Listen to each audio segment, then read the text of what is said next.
This is 32-year-old Lorraine Cox. She is currently on her way to her father's house. It's 2 in the morning, and for the past few minutes, Lorraine was being followed by a man in a black hoodie. His name is Azam Mangori, a 22-year-old asylum seeker from Iraq. Minutes later, he creeps up and wraps his arm around her shoulder. He is trying to convince her to come home with him. The woman is visibly uneasy, but for some reason, she doesn't scream or cry for help. And tragically, this is the last time anyone would ever see Lorraine alive. The next morning, the same man is seen leaving his apartment complex with no sign of Lorraine in sight, but he is carrying a large blue backpack, and he is now on the first of many trips to clean up the crime scene back at his apartment. For 2 days after her disappearance, Lorraine's phone was still active. Her family and friends, expecting to hear from her after her night out, began to receive text messages. But the communication was strange. The replies were brief, impersonal, and not in Lorraine's usual style of speaking. When they tried calling her, the calls would ring out, unanswered. Moments later, a text would arrive offering an excuse for not picking up. This pattern was immediately alarming. Lorraine was known for being in constant contact with her loved ones. The avoidance of a direct phone call was a major red flag. As her friends and family pressed her via text, asking where she was and if she was okay, the responses became more evasive. Then, a new piece of digital information surfaced. Lorraine's Facebook profile was updated. Her location was changed to Plymouth, a city over 40 miles away. A message was sent to her closest connections claiming she had decided to move there suddenly. This announcement solidified the fear growing among her loved ones. It made no sense.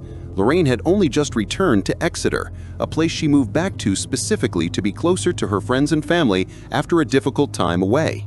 She would not have left again so abruptly without telling anyone in person, and she certainly would not have announced it so coldly via a social media update. Her family was now convinced the person responding to these messages was not Lorraine.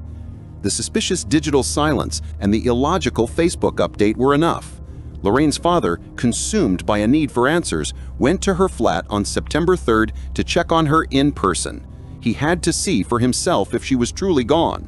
When he arrived, the flat was empty. There was no sign of Lorraine, no note, and no indication that she had packed for a sudden move to Plymouth.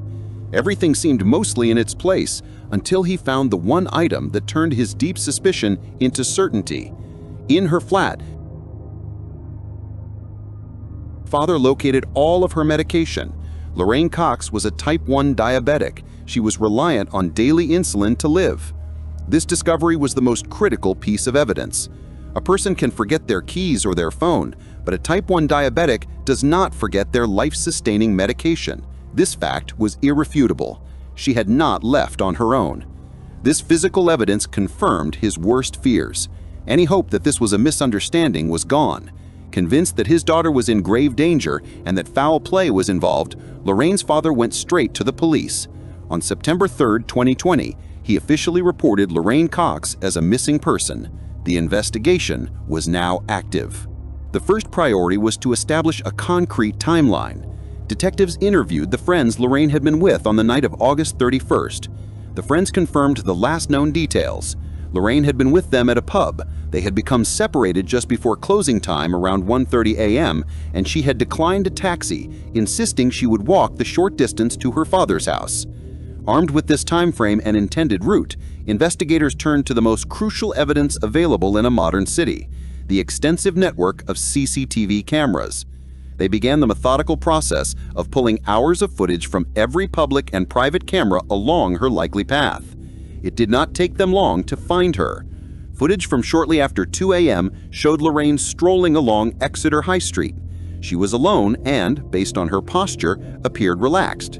But as investigators followed her from one camera's view to the next, another figure entered the frame. A man dressed in a dark hoodie was walking alone, not far behind her. It quickly became apparent he was following her. The police watched as the man, identified as Azam Mangori, trailed Lorraine for over a mile. Investigators observed the critical moment he caught up to her. Lorraine, still unaware, walked casually. Mangori drew closer, and at some point, Lorraine turned to look at him. They spoke briefly. Then Lorraine crossed the road. Mangori followed. In the final piece of footage capturing the pair, they were seen walking closely together. Mangori put his arm around Lorraine's shoulder, and they appeared to head back in the direction from which they had just come. They were last seen turning into a side road. After that, the digital trail went cold. No other camera captured Lorraine Cox again. The visual trail of Lorraine Cox had ended, but the trail of the man she was with had not. Investigators now focused all their resources on identifying him. They knew where he and Lorraine were last seen, so they began to work backward. They retraced the man's movements before he ever approached Lorraine, tracking him through the same CCTV network. The footage showed that the man had not been wandering the high street for long. He was captured on camera exiting a specific doorway, the residential entrance to a flat located above a kebab shop, situated just off the high street. Critically, the timestamp showed he left this building after Lorraine had already passed it. This confirmed he had spotted her from his building or just outside it, and then made the decision to pursue her. Police now had a location. Officers were dispatched to the address. They went to the residence in question and were met by a 22-year-old man. He identified himself to the police as Christopher Myers. When they questioned him about the woman in the footage, he initially denied everything. He claimed he had never seen Lorraine Cox and had no knowledge of her or her whereabouts. But the police were armed with the irrefutable digital evidence. They showed him the CCTV footage, clear images of him leaving his building, following Lorraine, and eventually walking away with his arm around her. Faced with this proof, his denial collapsed. The police, now certain he was the last person to see Lorraine, arrested the man who called himself Christopher Myers on suspicion of kidnapping. The charge of kidnapping would not stand for long. Immediately following the arrest, police began an intensive forensic search of the area surrounding the kebab shop. This included the alleyway directly behind the building from which the suspect had emerged. The search quickly led to a series of grim discoveries in the dumpsters and bins located in the alleyway. Officers found several bags. Inside them were dismembered human body parts, including arms and legs. A later forensic examination would confirm these remains belonged to Lorraine Cox. The initial missing persons case was now officially a homicide investigation. The alleyway continued to yield more evidence. Police recovered Lorraine's rucksack, the one she was seen wearing in the CCTV footage. They also found her clothing and her mobile phone, all discarded in the same area.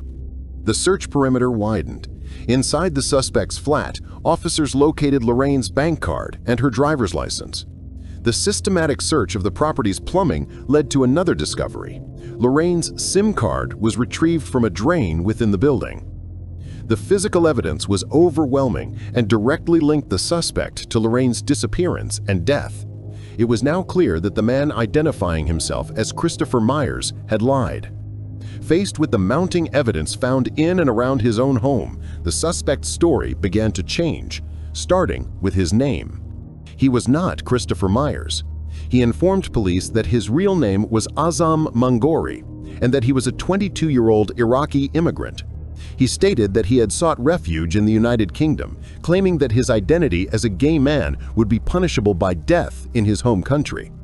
His application for asylum, however, had been rejected in 2018, and he had subsequently made his way into the UK illegally, arriving in the back of a truck.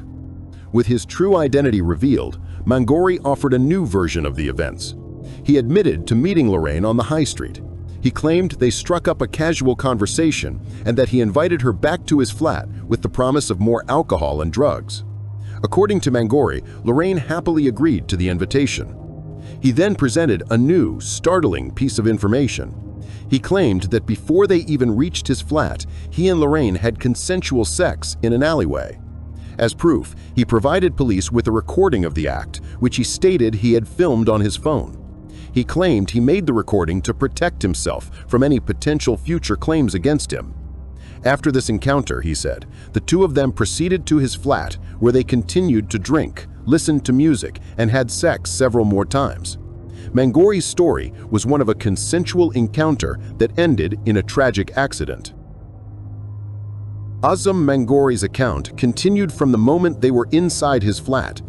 He claimed that at some point during the evening, Lorraine produced a black substance wrapped in foil, and the two of them began to smoke it. He told police he did not know what the substance was, but that it immediately made him feel dizzy and sick. He stated that he went to lie on his bed and passed out. According to his statement, he woke up sometime later. He said he discovered Lorraine passed out on the floor and upon checking her, realized she was not breathing. This, he claimed, sent him into a state of panic. Mangori told police he wanted to perform CPR, but was suddenly overcome by a terrifying hallucination. He started seeing spiders crawling out of her mouth. Overwhelmed by this vision, he claimed he grabbed a t-shirt, later identified as Lorraine's, and forced it into her mouth in an attempt to stop the spiders. After this, Mangori stated he blacked out. He insisted that the following days were a confusing haze, that the line between reality and illusion had blurred.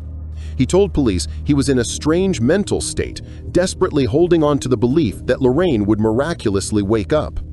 He even extended this defense to the dismemberment itself.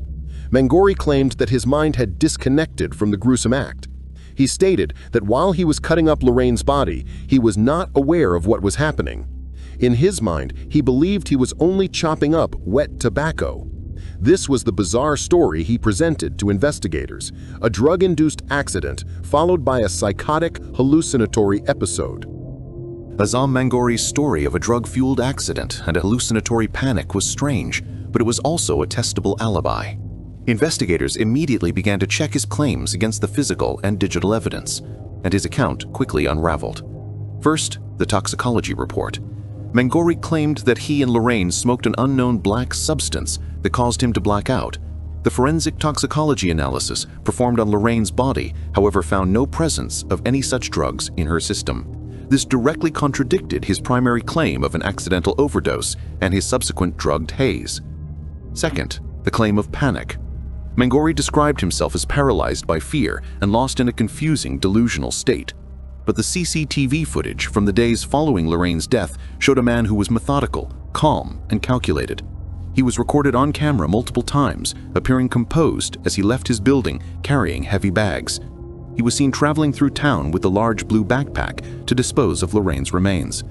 This calculated behavior was further evidenced by his digital activity. Just hours after Lorraine's death, while her body was still in his flat, Mangori sent videos to his friends. The footage showed him calmly listening to music and smoking a hookah pipe just feet from where Lorraine lay dead. Furthermore, shop cameras captured him buying supplies, including bin bags, tape, a suitcase, and an air purifier. These were not the actions of a man in a panic. They were the actions of a man systematically cleaning up a crime scene.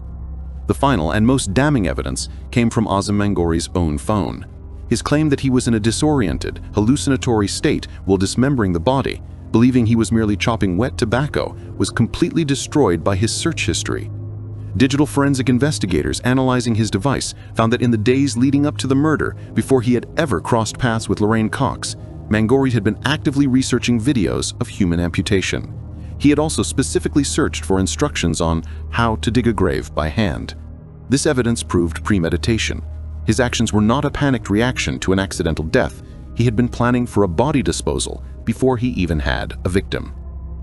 This digital evidence was corroborated by the physical forensic evidence. The court would later hear that Lorraine's limbs had been cut neatly at the joints. This was not the work of a panicked, hallucinating man. It was precise and methodical. Furthermore, Mangori had taken the calculated step of removing a tattoo from Lorraine's back, a clear and deliberate attempt to make the identification of her remains more difficult. Mangori persisted with his version of events, pleading not guilty to murder, but admitting to the illegal disposal of the body. But the prosecution, armed with the toxicology report, the calm CCTV footage, and the chilling internet search history, was ready to present a very different and far more disturbing narrative to the jury. During the trial at Exeter Crown Court, Azam Mangori continued to deny the charge of murder. He maintained his plea, admitting only to the illegal disposal of Lorraine's body. The prosecution, however, presented the jury with a harrowing and methodical narrative. They argued that Mangori was a cold and calculated killer who had been meticulously planning such an act. The prosecution detailed how Mangori had left his flat on the night of August 31st with the intention of finding a victim. He spotted Lorraine, who was visibly intoxicated and vulnerable after being separated from her friends, an ideal target. They argued that Mangori's true motive was not a sexual encounter, but the fulfillment of his disturbing fantasies, which were evidenced by his internet searches for amputation videos. The prosecution asserted that Mangori had lured Lorraine back to his flat, where he killed her, most likely by suffocating or choking her with her own t-shirt, the one he claimed he used to stop the spiders. He then callously proceeded to dismember her body with precision over the course of a week, carefully and calmly planning its disposal in bags and bins around the city. The jury found Azam Mangori guilty of the murder of Lorraine Cox. During sentencing, the judge condemned Mangori's actions.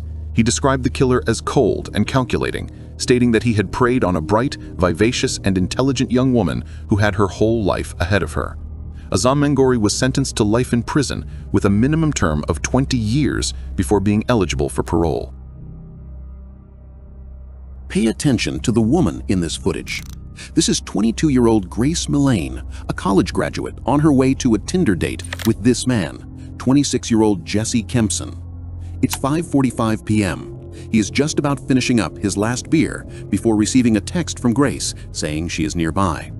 He then heads to the meetup point where the two share a hug for the first time and their night begins. Their first stop is a bar where they order drinks and talk a bit.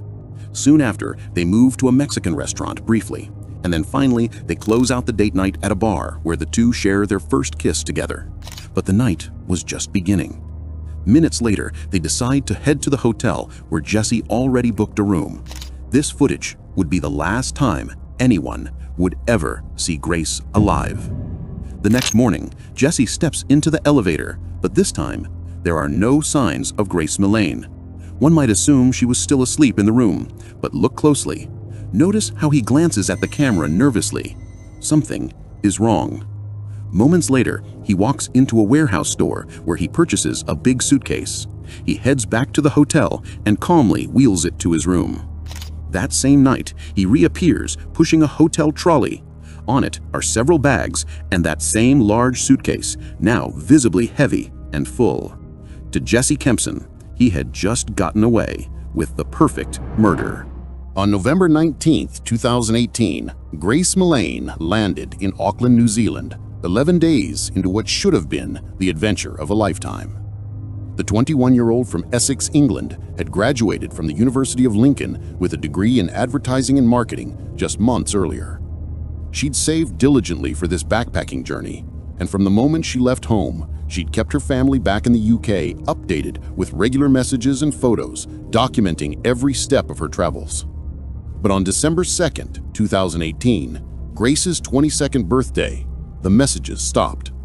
Her phones rang through to voicemail. Text messages from family and friends wishing her happy birthday went undelivered. For the Millane family, accustomed to Grace's constant communication, the silence was immediate cause for alarm. 4 days earlier, Grace had matched on Tinder with a 26-year-old man named Jesse Kempson. Their conversation flowed easily, and within days, they'd arranged to meet in person. Grace had no reason to suspect the man she was messaging was anything other than who he claimed to be. She couldn't have known that Jesse Kempson was a pathological liar with a documented history of deception, lying to employers, romantic partners, and landlords with equal ease. She couldn't have detected the signs of alcoholism and instability that those who knew him had witnessed firsthand. To Grace, scrolling through his profile and reading his messages, Jesse appeared charming and successful. She saw no red flags, no reason for concern. On December 1st, 2018, Grace left the base backpackers hostel at 5:37 p.m. to meet him for their first date. She would never return. On December 2nd, the morning after Grace went missing, the elevator doors at the City Life Hotel opened and Jesse Kempson stepped out, alone. He glanced briefly at the security camera before striding into the lobby, seemingly unaware that this footage and dozens more like it would soon document his movements in excruciating detail. His first stop was a local warehouse store, where surveillance cameras captured him in the luggage aisle, methodically examining a large suitcase.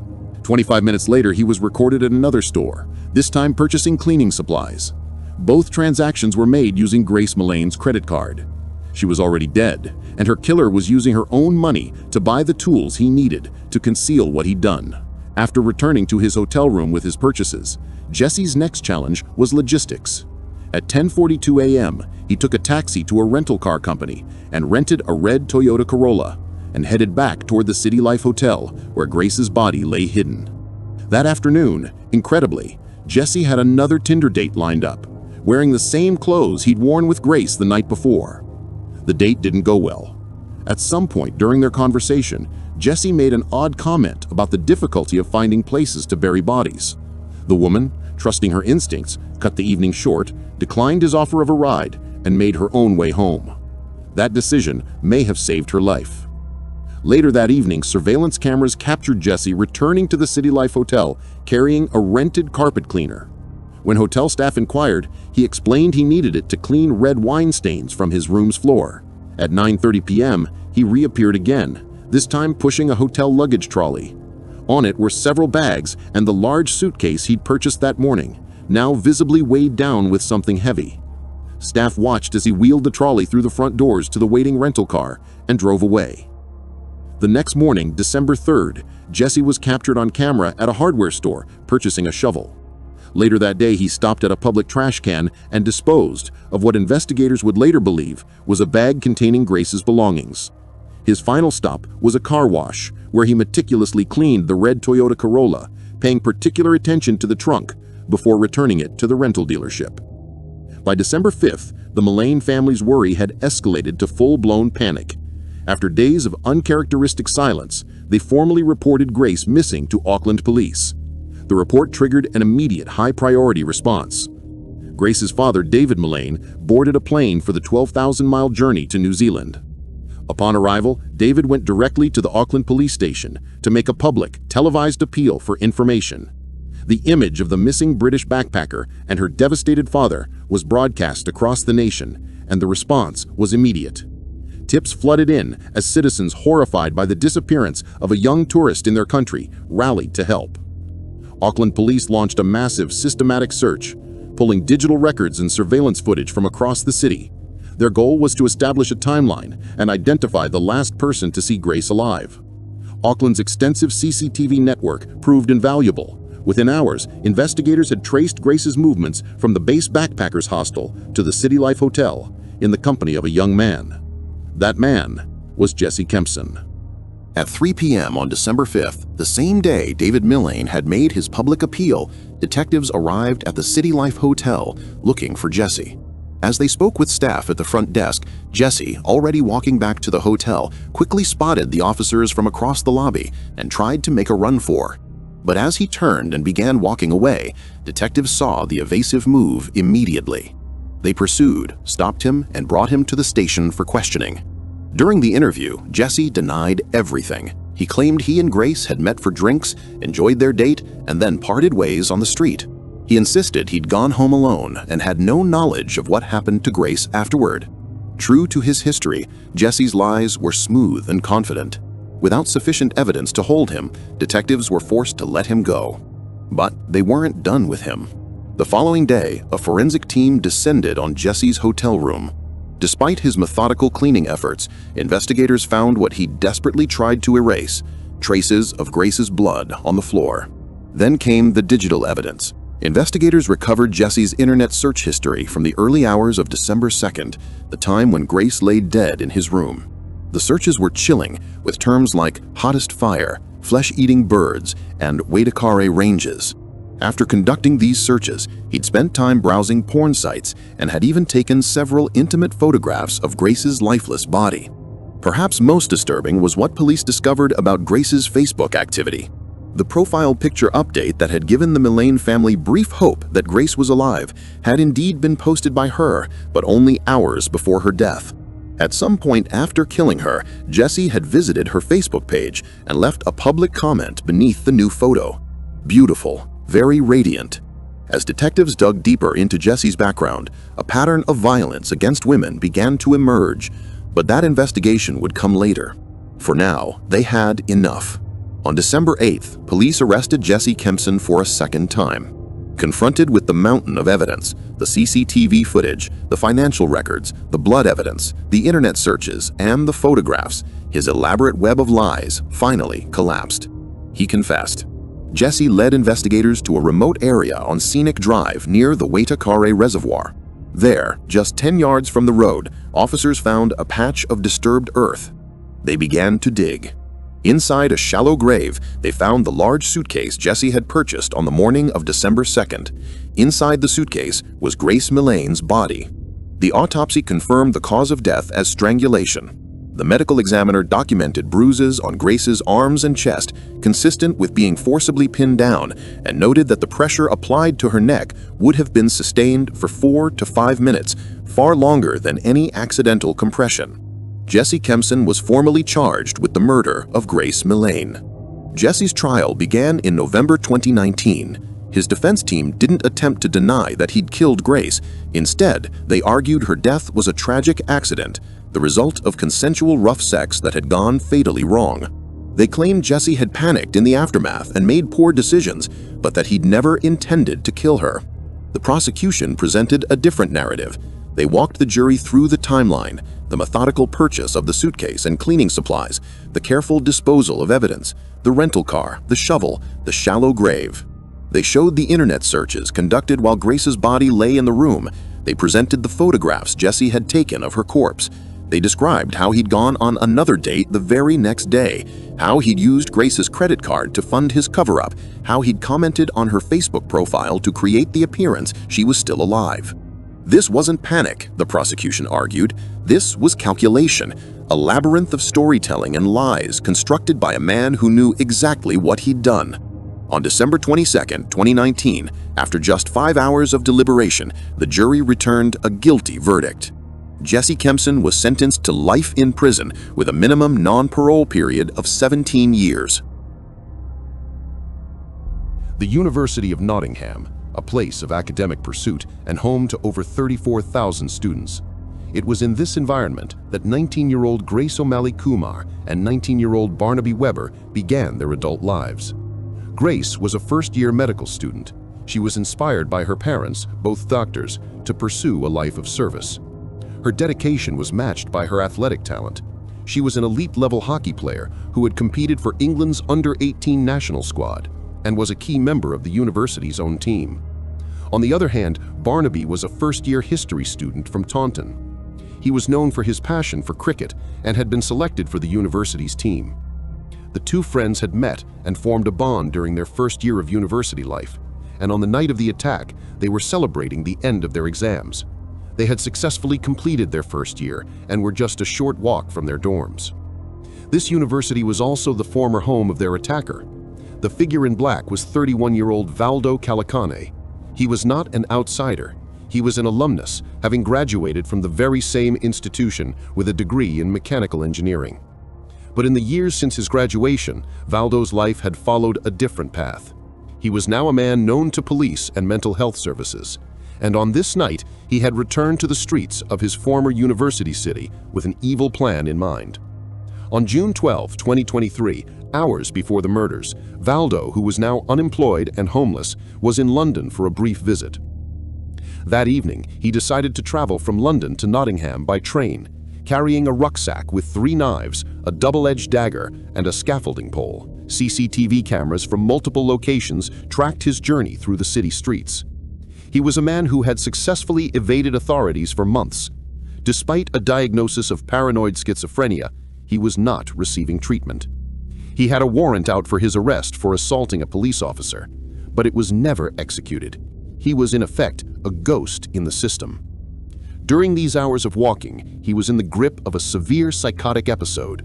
Later psychiatric reports would state he was tormented by auditory hallucinations, voices he believed were threatening and controlling him. He held a deep-seated paranoid delusion that he was being spied on by intelligence agencies. At one point during his journey through the city, he made a final chilling phone call to his brother. He stated, "This will be the last time I will talk to you. Take the family out of the country." When his brother asked if he was going to do something stupid, Valdo's reply was clear and final. "It's already done." His walk was not aimless. He was hunting. His path eventually led him to the Radford area, a place with a high population of students from his former university. He was now actively searching for a target. It was the end of the academic term at the University of Nottingham. For thousands of students, this meant a release from the pressure of exams. celebrations were taking place across the city. Prism, a popular nightclub in the city center, was one of these locations. 19-year-old Grace and 19-year-old Barnaby Weber were at the club that night. They were among groups of friends and other students celebrating the completion of their first-year exams. Around 3 a.m. the next day, they left the club, where they began their final walk back to their student accommodation, a journey of just over a mile. Their route took them out of the busy city center and into the quieter residential streets of the Radford area. By the time they reached Ilkston Road, it was approximately 4 a.m. This was the final stretch of their journey. They were now just blocks from the safety of their dorm rooms. By the time Grace and Barnaby reached the junction of Ilkston Road, they had decided to take a popular shortcut down a dark pedestrian alley. Valdo, who had probably known about this shortcut, had concealed himself in a corner and approached them with the double-edged dagger from his rucksack. The attack was immediate. Without uttering a word, Valdo targeted Barnaby first. He stabbed the 19-year-old repeatedly, inflicting grave injuries that caused him to fall to the ground. Grace did not run. Despite the danger, she immediately tried to intervene. She pushed Valdo away from her friend and into the road. For over 30 seconds, she fought the armed attacker, demonstrating what prosecutors would later call incredible bravery. Valdo then turned his brutal assault on her. He stabbed her 23 separate times, inflicting catastrophic wounds. With Grace down, he returned to Barnaby, who was still lying on the ground. He stabbed him again, repeatedly. A witness in the area, who was reportedly woken by awful, blood-curdling screams, looked out of his window to see the carnage and made the first 999 call. Police and paramedics were dispatched, but by the time they arrived, the attacker was gone. Valdo was now heading towards Mapperley Park. His impulse to kill was not satisfied. At approximately 5 a.m., he arrived at Seeley-Hurst House, a residential home providing supported living. He quickly tried to gain entry through the ground floor window, attempting to force his way inside when a resident inside was woken by the noise, saw his face in the window, and punched him. The confrontation worked. He retreated, thwarted in his attempt to attack the occupants. But this didn't stop him. He continued to the nearby Magdala Road.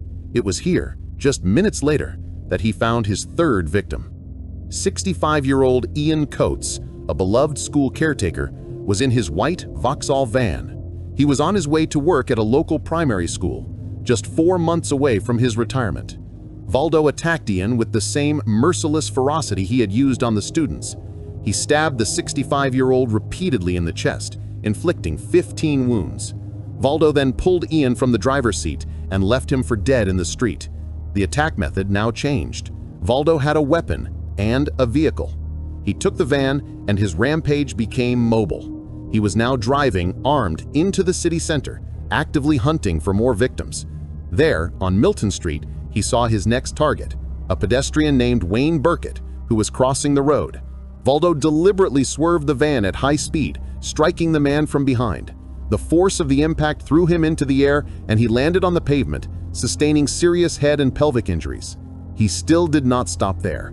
Minutes later, he continued to Upper Parliament Street, where he saw 2 more pedestrians, Marcian Gavronsky and Sharon Miller, standing on a pedestrian island.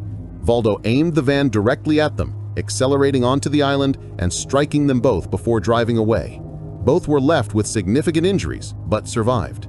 By this point, police were responding to multiple escalating incidents across the city. A marked police car spotted the stolen white van and a pursuit began. Officers tracked the van as it drove onto Bentinck Road, where they managed to box it in with their vehicles, bringing it to a stop. As armed officers surrounded the van and ordered him to get out, Valdo produced a knife. He was immediately tased by 2 separate officers, causing him to drop the weapon. Police officers then pulled him from the driver's seat and arrested him on the ground. At 5:34 a.m., just 90 minutes after the first 999 call from Ilkston Road, the rampage was over. The city was in lockdown, with 3 people dead and 3 others seriously injured. The man responsible was in custody, but his reason for all this would reveal a catastrophic breakdown of the systems meant to protect the public. The arrest of Valdo Calacone unearthed a history of systemic and catastrophic failures. He was not a stranger to authorities. He was an intelligent University of Nottingham graduate who had been diagnosed with paranoid schizophrenia in 2020. What followed was a multi-year cascade of missed opportunities across multiple agencies. His family had repeatedly warned mental health services that he was a danger to himself and others. He was detained under the Mental Health Act 4 separate times, but was repeatedly discharged. He was an intelligent patient and learned to feign compliance to get released, after which he would stop taking his antipsychotic medication. An independent review later found he was allowed to avoid long-lasting injectable medication simply because he did not like needles. The warnings were not just from family, they came from within the health system. In 2020, a psychiatrist wrote a stark warning in Valdo's notes stating that he might end up killing someone. This warning was never acted upon. The failures of the health service were compounded by the police. In September 2021, Valdo assaulted a police officer. A warrant for his arrest was issued in September 2022. For 9 months, Nottinghamshire Police failed to execute this warrant. In a critical breakdown of communication, the NHS mental health team discharged Valdo from their care on the very same day the warrant was issued. He was now wanted, unmonitored, and untreated. The final red flag came just 5 weeks before the murders. In May 2023, Valdo attacked 2 co-workers at a warehouse in Leicestershire. He was dismissed from the job, but police were not alerted. He was left free to plan his return to Nottingham. When Valdo appeared in court, the case was not a question of if he did it, but why. The prosecution's case was clear. He was charged with 3 counts of murder and 3 counts of attempted murder. However, the legal proceedings soon shifted from a criminal trial to a psychiatric one. The court heard evidence from 4 separate expert psychiatrists. Their conclusion was unanimous. Valdo was, and had been for some time, suffering from a serious mental illness, specifically paranoid schizophrenia. The experts agreed that at the time of the attacks, he was in the grip of a severe psychotic episode. He was reportedly hearing voices that he believed were threatening and controlling him, telling him he must act or his family would be harmed. Based on this overwhelming and undisputed medical evidence, the Crown Prosecution Service, CPS, made a controversial decision. They announced they would not proceed with the murder charges. Instead, they accepted Valdo's guilty pleas to 3 counts of the lesser charge of manslaughter on the grounds of diminished responsibility. He also pleaded guilty to the 3 counts of attempted murder for the van attacks. On January 25, 2024, Valdo was sentenced. The judge stated that Valdo's abnormality of mind had significantly contributed to the killings and that he was satisfied he would not have committed the appalling crimes if he were not ill. Valdo was sentenced to an indefinite hospital order to be detained at a high-security psychiatric facility. For the families of his victims, this legal conclusion was not justice, it was the final betrayal. The legal verdict was a devastating blow to the families of Barnaby Webber, Grace O'Malley Kumar, and Ian Coates. They had come to court seeking justice for murder, but were instead presented with a finding of manslaughter. Standing on the steps of the court, Barnaby's mother, Emma Webber, spoke for all the families. She stated that true justice has not been served, branding Valdo a monster and accusing the Crown Prosecution Service of a farcical handling of the case. For the families, the verdict of diminished responsibility was not an explanation but an excuse, one made possible only by the failures of other agencies. They felt the trial had focused too narrowly on Valdo's state of mind, ignoring the cascade of failure by the NHS and Nottinghamshire Police that allowed him to be on the streets at all. Their grief turned into a formidable campaign for accountability. Refusing to let their loved ones' deaths be reduced to a footnote in a psychiatric report, the families united. They publicly criticized the police for failing to execute the arrest warrant and the NHS Trust for its repeated negligent discharges of a clearly dangerous patient. They argued that the attacks were not just preventable, but predicted. Their relentless pressure, articulate public statements, and meetings with government officials forced the issue into the national spotlight. They demanded a full, independent public inquiry into the actions of the police, the CPS, and the NHS. They argued that only this could uncover the full truth of the systemic breakdowns. In early 2024, the government conceded. A full, independent public inquiry into the actions of the police, the CPS, and the NHS was announced. The family's fight had successfully shifted the narrative. The case was no longer just about the horrific acts of one sick man. It was about the accountability of the public services that had failed to stop him and the legacy of the 3 innocent lives they were all sworn to protect. Pay attention to the woman behind the counter. This is 27-year-old Rhiannon White, a waitress at this hotel. She doesn't know it yet, but someone in this bar is watching her closely. Hours later, Rhiannon's shift ends. She walks alone toward the railway station to catch a train back home. Seconds later, a man in a gray hoodie is seen walking the same path, his pace quickening as he tries to catch up to her. Unfortunately, Rhiannon would never get to board that train. Back at the hotel parking lot, the man in the hoodie is seen happy and dancing with friends. It seems ordinary, but in the background, paramedics have just arrived at the station where Rhiannon was last seen, responding to reports of a woman found with catastrophic injuries. It wasn't looking good. The man is then seen dancing his way back to his hotel room, appearing completely untroubled. This celebration and these pieces of footage have just become the central pieces of a murder investigation. In 2024, in the UK, the Park Inn by Radisson in Bescont, Walsall was not a typical hotel. It was a facility block booked by the Home Office to house male asylum seekers. This is where 27-year-old Rhiannon White worked. She had been at the job for about 3 months, taking the position because she wanted to support people and believed it was a safe environment. She was a mother to a 5-year-old son, and this work was part of the life she was building for him. But the reality of the hotel was complex. While Rhiannon saw her role as one of support, the facility itself was chaotic. Police had been called multiple times for disturbances, residents had made threats to staff, and staff had reportedly found weapons, including knives and axes, in the rooms. This was the environment where Rhiannon White worked her late shifts, and it was also the place where her killer, Deng Chol Majek, lived. He was a Sudanese national who had arrived in the UK in July 2024, claiming asylum. His identity was a point of confusion for authorities. Majek insisted he was 19 years old, but his documents proved otherwise, listing his age as 27. He was a man who claimed he had fled Sudan, leaving a pregnant wife and child behind. But at the hotel, his behavior had already raised alarms. He was not just another resident. Before the night of the murder, Majek had been formally reported to hotel security. Staff members, including Rhiannon, had noted his disturbing behavior. He was known for staring at female colleagues for extended periods.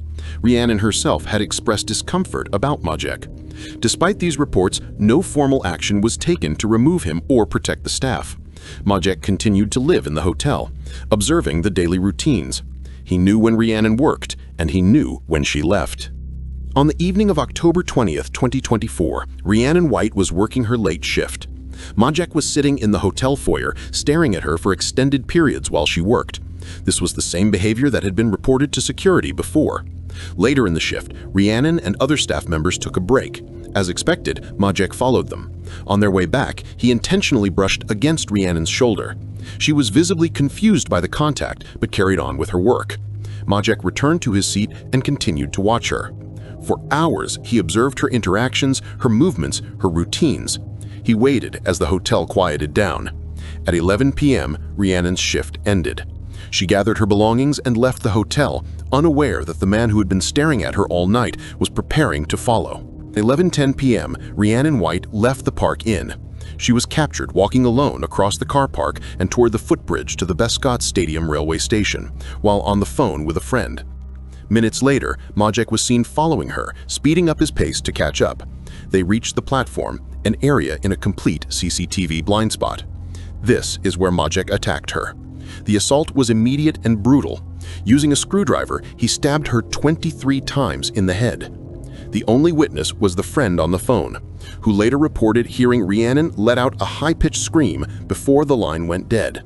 Majek fled the scene immediately. He ran from the platform, taking Rhiannon's phone and throwing it into a nearby river. He then casually walked to a local shop to buy beer before heading back to the hotel. At 11:19 p.m., just minutes after Majek fled, a train pulled into the Bescott Stadium station. The driver and guard were the first to find Rhiannon. She was collapsed on the platform, critically injured and bleeding. They rendered first aid and summoned emergency help. Meanwhile, Majek was with a small group outside the hotel, cheering and dancing with other residents. In the background of the phone footage, medics were fighting to save Rhiannon's life. At 11:55 p.m., he was seen on the first-floor corridor, still dancing as he returned to his room. While Majek settled in for the night, Rhiannon White was being rushed to Birmingham's Queen Elizabeth Hospital. She was conscious but had sustained catastrophic brain injuries and was fighting to stay alive. Rhiannon White fought for her life for 3 days. But on October 23, 2024, she died from her injuries, surrounded by her family. What began as a critical assault investigation was now a homicide. Detectives from the British Transport Police led the case. They had the location of the attack, but the platform's blind spot meant they had no direct footage of the murder. The investigation turned to tracing the victims and the killer's movements. Officers pulled all available footage from the hotel, the station, and the surrounding area.